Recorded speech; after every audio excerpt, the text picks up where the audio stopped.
Allora, le autorizzazioni in Italia sono rilasciate dalle regioni o dalle province o direttamente sono autorizzazioni ministeriali rilasciate dallo Stato per determinate categorie di impianti. Le autorizzazioni che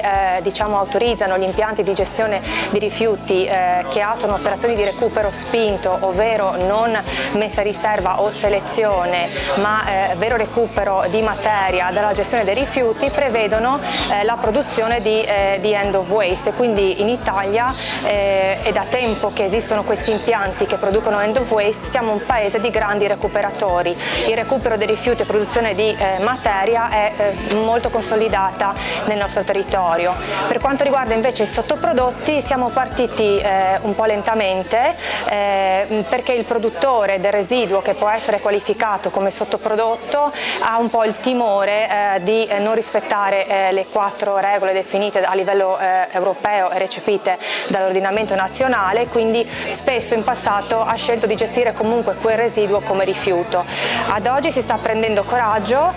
sono in aumento i residui gestiti come sottoprodotti anche a seguito di un supporto che viene dato a livello nazionale attraverso l'elenco dei sottoprodotti che è istituito presso un sito web delle Camere di Commercio, ma anche attraverso linee guida o contatti diretti che le regioni o le ARPA